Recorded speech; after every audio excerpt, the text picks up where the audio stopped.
रिया और समीर की शादी को 10 साल हो चुके थे। उनकी जिंदगी किसी आम जोड़े जैसी ही थी। सुबह उठना, समीर का ऑफिस जाना, रिया का घर और बच्चों को संभालना, शाम को घर लौटना और फिर रोजमर्रा की भागदौड़। उनके बीच प्यार तो बहुत था, लेकिन अब वह पहले जैसा अभिव्यक्त नहीं होता था। बातें कम हो गई थी, शायद इसलिए कि उन्हें लगता था कि वे एक दूसरे को इतना जानते हैं कि कुछ कहने की जरूरत ही नहीं। खामोशी उनके रिश्ते का हिस्सा बन गई थी, एक आरामदायक खामोशी, पर कभी-कभी एक खालीपन भी छोड़ जाती थी। समीर अक्सर देखता कि रिया सारा दिन घर के कामों में लगी रहती है, बच्चों की देखभाल करती है और खुद के लिए शायद ही कभी समय निकाल पाती है। रिया भी महसूस करती कि समीर ऑफिस से थक कर आता है और फिर भी परिवार के लिए हर जरूरत पूरी करने की कोशिश करता है। दोनों एक दूसरे की मेहनत देखते थे, सराहते भी थे, पर कभी खुलकर कहते नहीं थे। एक दिन रिया के मायके से उसकी मां बीमार पड़ गई। रिया को तुरंत वहां जाना पड़ा। समीर ने बिना किसी सवाल के उसे जाने दिया और घर और बच्चों की सारी जिम्मेदारी खुद पर ले ली। रिया के जाने के बाद समीर को पहली बार एहसास हुआ कि रिया अकेले कितना कुछ संभालती है। सुबह बच्चों को उठाना, टिफिन बनाना, उन्हें स्कूल के लिए तैयार करना, घर की सफाई, खाना बनाना, हर काम में कितनी मेहनत लगती है। 2-3 दिन में ही समीर थक गया। वह रात को बिस्तर पर लेटता और रिया की कमी महसूस करता। उसे याद आता कि कैसे रिया बिना किसी शिकायत के ये सब सालों से करती आ रही थी। उधर रिया भी अपने मायके में उदास थी। उसकी मां की तबीयत ठीक नहीं थी, पर उसे घर और बच्चों की चिंता सता रही थी।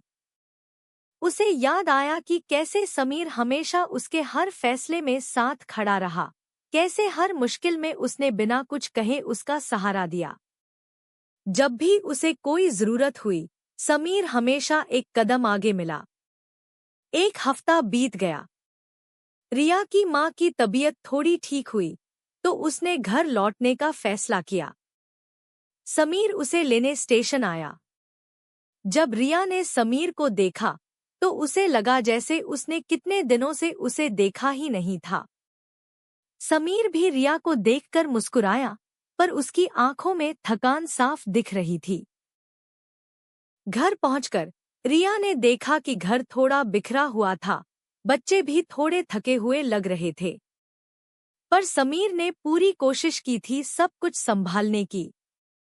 रिया ने देखा कि रसोई में बर्तन धुले हुए थे, पर खाने का सामान बिखरा था। बच्चों के कपड़े भी ठीक से तय नहीं थे। रिया कुछ कहने ही वाली थी कि समीर ने उसका हाथ पकड़ा। रिया, तुम घर संभालती हो, यह काम कितना मुश्किल है, आज मुझे समझ आया। मैं थक गया हूँ 2 दिन में, और तुम यह सब सालों से कर रही हो। मुझे माफ कर दो, मैंने कभी तुम्हारी मेहनत को उतना सराहा नहीं जितना मुझे करना चाहिए था। रिया की आंखों में आंसू आ गए। उसे लगा कि समीर ने वो सब कह दिया जो वह इतने सालों से सुनना चाहती थी। उसने समीर को गले लगा लिया। और मुझे भी, समीर, तुम्हें दूर से देखकर लगता था कि ऑफिस में काम कितना आसान है। पर आज समझ आया कि तुम कितना प्रेशर झेलते हो और फिर भी घर आकर मुस्कुराते हो। मेरी भी गलती है कि मैंने कभी खुलकर नहीं कहा। उस दिन के बाद उनके रिश्ते में एक नया अध्याय शुरू हुआ। खामोशी तो अब भी थी, पर वह खालीपन वाली नहीं थी। अब वह समझ और सम्मान से भरी थी। समीर घर के कामों में रिया का हाथ बंटाने लगा और रिया भी समीर के ऑफिस के स्ट्रेस को समझने लगी। वे एक दूसरे को अब ज्यादा समय देने लगे थे। कभी साथ में एक कप चाय पीते हुए, तो कभी बच्चों के साथ खेलते हुए। वे एक दूसरे की छोटी छोटी परेशानियों को भी समझने लगे थे। रिया और समीर ने सीख लिया था कि रिश्ते सिर्फ प्यार से नहीं, बल्कि एहसास, सम्मान और एक दूसरे की मुश्किलों को समझने से मजबूत होते हैं। उनका प्यार अब और गहरा हो गया था, क्योंकि वह सिर्फ कहने तक सीमित नहीं था, बल्कि हर छोटी बड़ी बात में एक दूसरे के लिए किए गए कामों में झलकता था। उनका घर अब सिर्फ रहने की जगह नहीं, बल्कि एक ऐसे एहसास का ठिकाना बन गया था, जहां दिल से दिल जुड़े थे।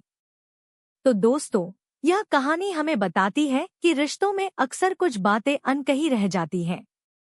कभी कभी हमें एक दूसरे की जगह रहकर ही उनकी परेशानियों और मेहनत का सही एहसास होता है। अपने पार्टनर की छोटी से छोटी कोशिश को भी सराहें और उन्हें बताएं कि आप उनकी कितनी कद्र करते हैं, क्योंकि प्यार सिर्फ महसूस करना नहीं, बल्कि उसे जाहिर करना भी है। अगर यह कहानी आपके दिल को छू गई हो, तो कृपया इस वीडियो को लाइक करें, अपने दोस्तों और परिवार के साथ शेयर करें, ताकि वे भी इस संदेश को समझें, और हमारे चैनल को सब्सक्राइब करना बिल्कुल न भूलें। और हाँ, हमारे आने वाले ऐसे ही दिलचस्प वीडियोस के लिए नोटिफिकेशन बेल को भी ऑन कर लें। आपके प्यार और समर्थन के लिए धन्यवाद।